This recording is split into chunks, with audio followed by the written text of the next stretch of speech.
At 27, my life was a tapestry of hard-earned successes and simple joys. I was Jenna, a name known in the corridors of a renowned company, not just for my skills, but for the warmth I carried.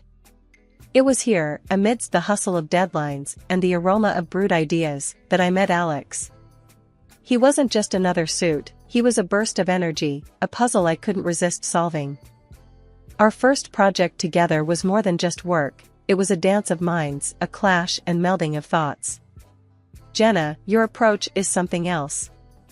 Makes me think outside every box I've ever known, Alex had remarked one late evening, his eyes reflecting the glow of the computer screen. I remember blushing, hiding it behind a chuckle. Well, Alex, keep up. I have plenty more where that came from, I teased back, the challenge in my voice unmistakable. Our romance wasn't a slow burn, it was a wildfire. It swept through our lives, turning routine coffee breaks into whispered plans, and mundane weekends into explorations of what two hearts beating in sync could discover together. Our wedding was a crescendo of this beautiful melody we'd created. Friends, family, and even skeptical coworkers watched as we promised to walk through life hand in hand. The first 2 years felt like a dream painted in the brightest colors. We were the couple that made single friends sigh and married ones nod in appreciation. We found joy in the little things, the shared popcorn during movie nights, the laughter over burnt toast on lazy Sundays, and the quiet understanding during walks under the canopy of stars. But beneath the surface of this seemingly perfect life was a silent storm brewing. The joy of our love was shadowed by an absence, a void where the laughter of a child should have been. Each month brought hope, and with it a tinge of despair. The negative tests were like whispers, reminding us of the one dream that remained just out of reach. I remember the nights, lying next to Alex, the moon casting a soft glow on his face. Do you ever think about it? About kids, I mean, I'd ask, my voice barely above a whisper. Alex, ever the optimist, would pull me close, his voice steady and sure. Of course, Jenna. It'll happen when it's meant to be. We've got each other, and that's more than enough for now. But as months turned into years, the absence grew into an unspoken presence between us. The walks felt longer, the movies less captivating, and the parties became a reminder of what we longed for but couldn't seem to grasp. The laughter of our friends' children echoed like a melody we couldn't quite reach. The air was thick with the sounds of laughter and clinking glasses. Alex and I were at one of our friends' annual bashes, a night when everyone seemed to forget their worries. I was mingling, half listening to stories I'd heard a dozen times, when a voice cut through the din, a voice from a past chapter of my life. Jenna, is that really you?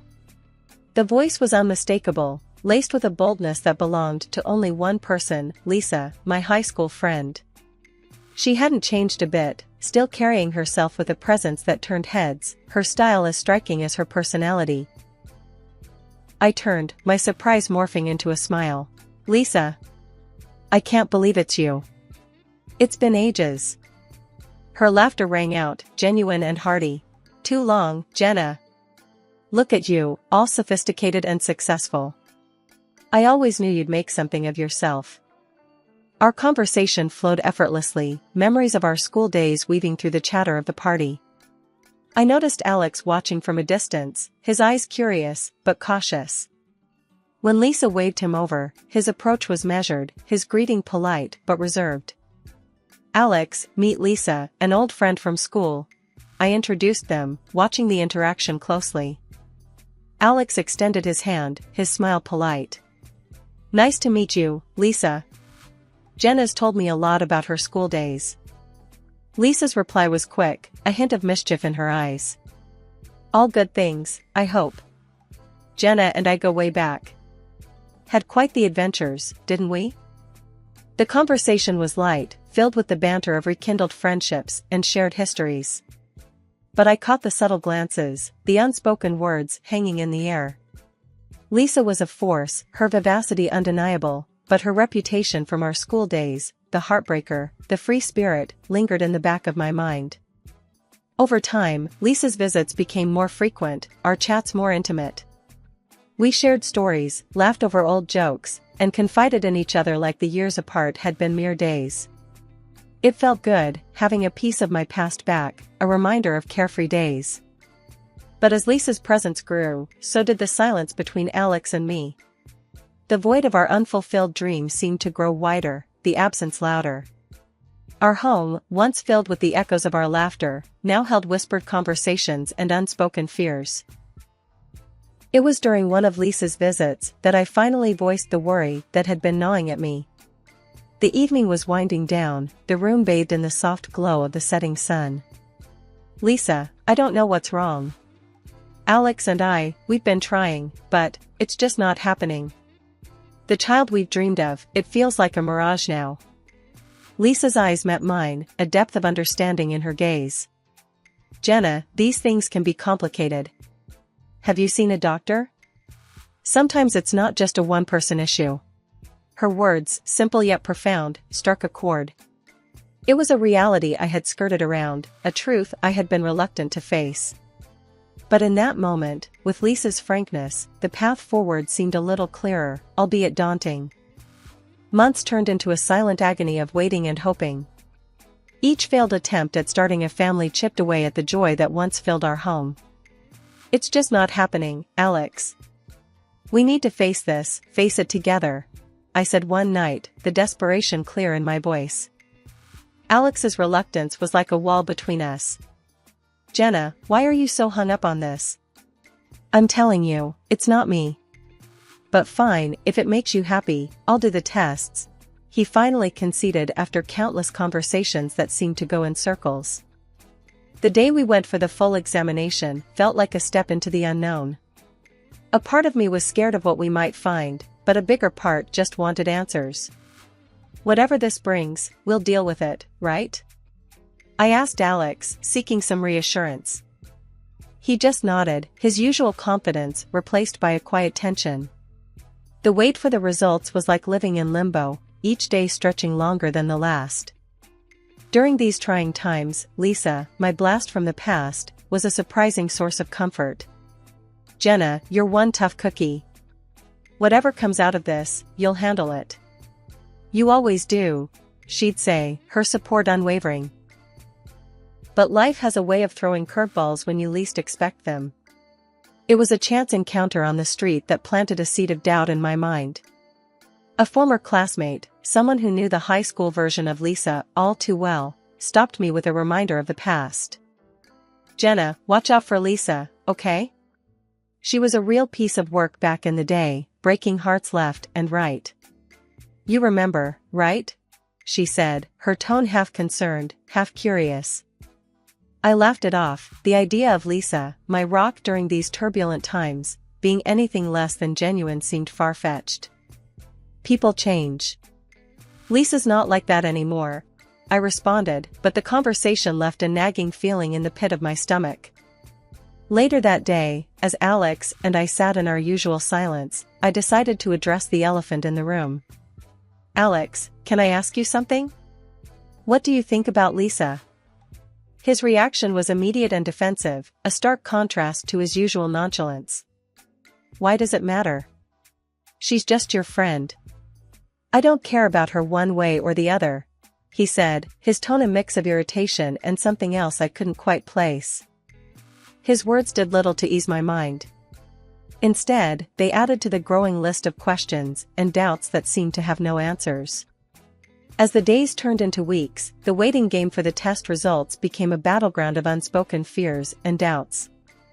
Life at home had taken a sharp turn, the once comforting walls of our home now echoing with Alex's harsh words and relentless criticism.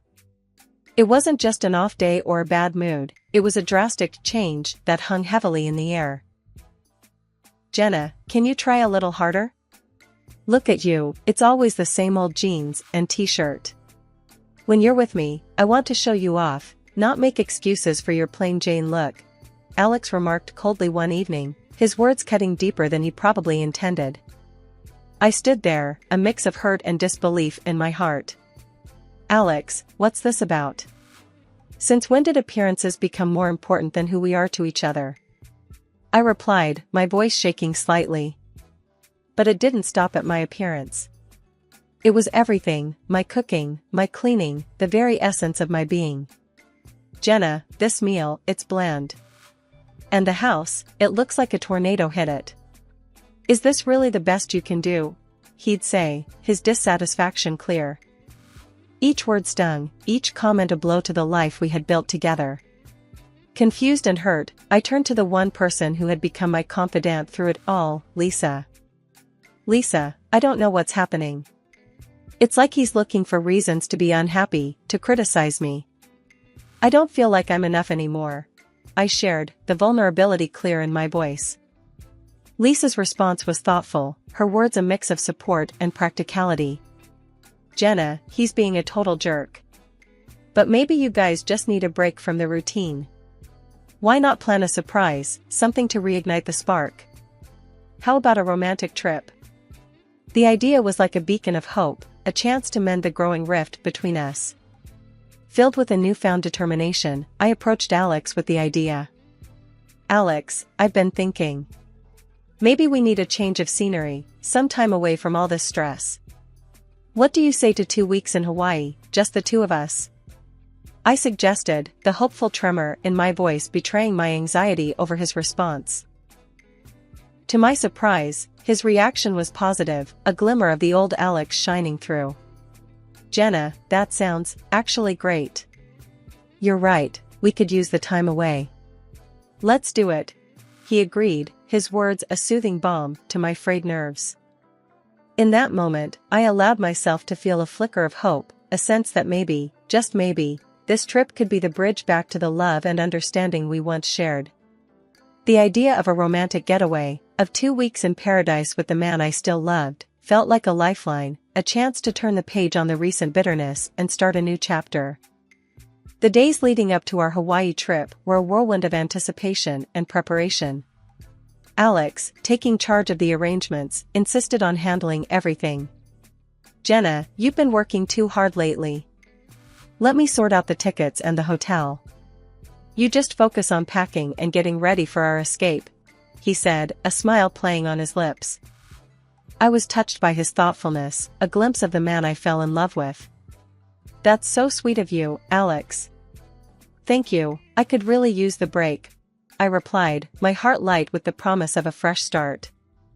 With Lisa's help, I dove into preparations. Shopping for the trip was like weaving dreams into reality. "Jenna, this swimsuit is stunning on you. Alex won't be able to take his eyes off you," Lisa chuckled as I twirled in front of the mirror, the fabric hugging my curves just right. "Thanks, Lisa. I really hope this trip brings us back together.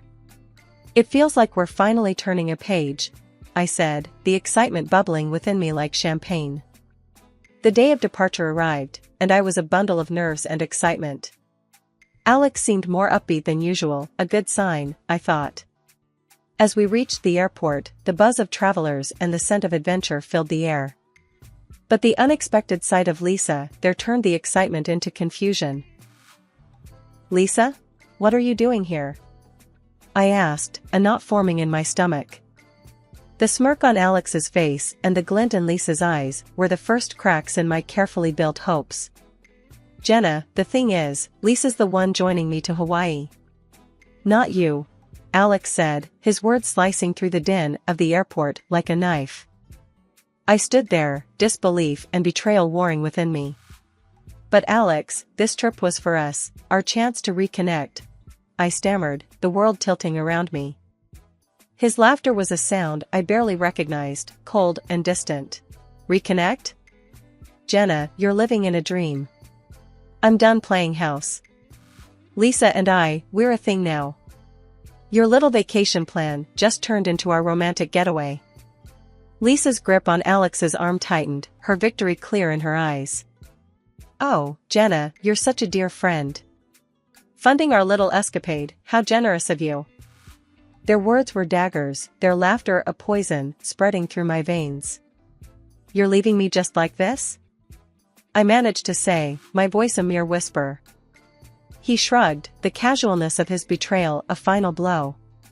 "The divorce papers waiting for you at home, Jenna. Just sign them." It's the least you can do for us. Left alone in the echoing vastness of the airport, the world around me felt unreal, like a scene from a movie where the protagonist's life unravels before her eyes.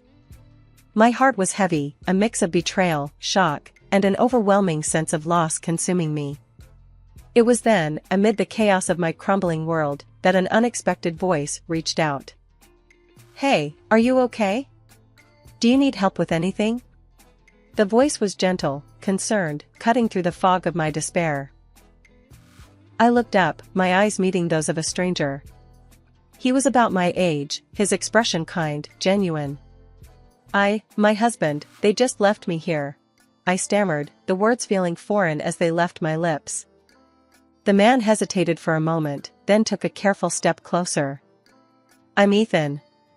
If you want, I can stay with you for a bit, or help you get home, whatever you need," he offered, his tone warm and sincere. His kindness, a stark contrast to the cold betrayal I had just experienced, was a small light in the darkness. "Thank you, Ethan. I'm Jenna. I don't even know where to begin." We found a quiet corner in a cafe, the noise of the airport fading into the background. Ethan listened as I poured out the story, the pain, and confusion evident in my every word. "So, he planned this all along? Took your idea and turned it into this?" Ethan's voice was a mix of anger and disbelief. I nodded, the reality of the situation sinking in deeper with every spoken word. "I feel so foolish, Ethan. To think I was planning this trip to fix things, and all the while, he was planning this." Ethan's gaze was steady, supportive. "Jenna, you're not foolish. You're human, and you trusted someone you loved. That's not foolishness, that's courage. And his actions, that's cowardice." His words were a balm, soothing the raw edges of my wounded heart. We talked for what felt like hours, Ethan's presence a steady anchor in the storm that had become my life. Eventually, he glanced at his watch, a gentle reminder of the world moving on around us. "Jenna, I can drive you home if you want. You shouldn't be alone right now." The offer, so simple yet so profound, was a lifeline. "Thank you, Ethan. I'd appreciate that. I don't want to face that empty house just yet, but I know I need to." The drive was quiet, the hum of the engine a backdrop to my tumultuous thoughts. As we reached my house, the reality of what awaited me inside hit hard. Ethan seemed to sense my hesitation. "Jenna, if you need anything, here's my number. Don't think you're alone in this. Some people, they're just not worth your tears," he said, handing me a small piece of paper with his number scrawled on it. I took it, a small smile breaking through the tears. "Thank you, Ethan. For everything. Today, you were the friend I didn't know I needed." A year had rolled by, a year of healing, of rebuilding, of finding strength I never knew I had. But stepping back into my hometown, the ghosts of my past were waiting, lurking in the shadows of familiar streets and faces. It was in a quaint little cafe, where the past decided to rear its ugly head. Sitting there, lost in my thoughts, a voice that I hoped to never hear again cut through the calm. "Jenna, look what the cat dragged in." "Still the same, I see," Alex sneered, his eyes raking over me with a disdain I remembered all too well. I took a deep breath, bracing myself. "What do you want, Alex?" I asked, my voice steady, a testament to the year of battles fought and won. His smirk grew wider, more malicious. "Just wanted to flaunt my perfect life, Jenna. Lisa and we're married now. And guess what? She's given me a child, something you never could." His words stung, a deliberate jab at my deepest wounds. But the old Jenna, the one who would crumble, was no more. "Good for you, Alex. I hope you're happy," I replied, my words a shield against his cruelty. But he wasn't done. The arrogance, the sheer audacity, dripped from his next invitation. "Why don't you come over, Jenna? See the life you missed out on. Meet your replacement and our beautiful baby." It was a challenge, a cruel game in his twisted mind. But this time I was playing by a different set of rules. "Sure, Alex. I'll come by. It's time to face the past, I said, the resolve in my voice belying the storm inside. And so, I found myself at the doorstep of the home I once shared with Alex, my heart pounding, not with fear, but with a fierce determination. The door swung open, and there stood Lisa, her smirk a mirror of Alex's cruelty. "Jenna, you haven't changed a bit. Still the same old gray mouse," she taunted, her words dripping with scorn. But the Jenna standing at her doorstep was not alone. Beside me stood Ethan, the unexpected ally from the airport, now my partner, my strength. I introduced him with pride swelling in my chest. "Lisa, meet Ethan, my husband." The shock on their faces was a sight to behold. Alex's smugness faltered, Lisa's mockery dimmed. They tried, oh how they tried, to belittle us, to break us down with their venomous words. But together, Ethan and I stood strong, a united front against the storm of their malice. "Jenna, I can't believe you'd stoop so low. Bringing him here, what a desperate move," Alex scoffed, his words a feeble attempt to regain control. Ethan's arm around my shoulder was all the response I needed. "Desperate? No, Alex. We're here to close a chapter, to move on from the past that you cling to so pitifully." The air was tense as Ethan and I stood in the living room of the house I once called home. The walls, once witnesses to my heartache, were now the backdrop for the final act of a saga that had tormented me for too long. Alex's mocking tone sliced through the silence. "Remember how lost you looked at the airport, Jenna? Like a little puppy abandoned by its owner." I still laugh thinking about it. The words were meant to wound, but as I looked into Ethan's supportive eyes, I felt an unwavering strength within me.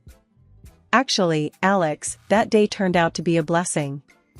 Because of your cruelty, I met Ethan. He's been my rock ever since, I replied, a serene smile on my face. Alex's smirk wavered, confusion and shock intermingling in his gaze as he looked at Ethan. "And what's so special about this guy?" he sneered, trying to regain his footing. Ethan's presence was calm yet imposing. "Well, Alex, aside from picking up the pieces of the life you shattered, I also recently became the director at your esteemed company. Funny how life works, isn't it?" The revelation hit Alex like a physical blow, his arrogance melting away, leaving a pale, shaken man in its place. Before he could recover, Lisa, with her characteristic spite, decided to strike what she thought would be a crushing blow. "At least I gave Alex something you couldn't, Jenna. A child. The ultimate gift," she spat, her eyes gleaming with malice. The room was charged, the air thick with tension and unspoken truths.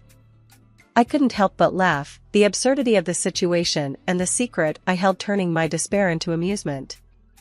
"Oh, Lisa, the irony of your statement is richer than you know," I said, reaching into my bag. I pulled out the envelope containing the test results, the paper that held the key to unlocking the sham that was their life. "Alex, these tests we took, they revealed a truth you've been too blind to see. You're incapable of fatherhood. This child Lisa's so proud of? It can't be yours." The words hung heavy in the room, a tangible testament to the crumbling facade of their lies. Alex's face was a mask of shock and betrayal, his eyes darting between the paper in his hand and Lisa's suddenly ashen face. Lisa's voice trembled, her confidence shattered. "Alex, baby, this must be some mistake. Jenna's lying, she has to be." But there was no mistaking the truth, the undeniable reality inked on the paper. The arguments erupted, accusations and denials bouncing off the walls, the sound of their once united front cracking at the seams. Ethan's hand squeezed mine, a silent signal that it was time to leave the chaos behind. "Let's go, Jenna. We have our own future to look forward to, one built on truth and love, not deceit." As we stepped out of the house, the door closing behind us felt like the final chapter of a painful saga coming to an end. The sun outside seemed brighter, the world filled with new possibilities, and the promise of the life growing inside me, a life created from love, not lies. Behind us, Alex and Lisa's world, a house of cards built on deception, was left to collapse. The courtroom would be their next battleground, but for Ethan and me, it was the start of something beautiful. A chapter of joy, of honest love, and the sweetest victory of all, a life well lived, a future bright with hope and the laughter of our soon-to-arrive child.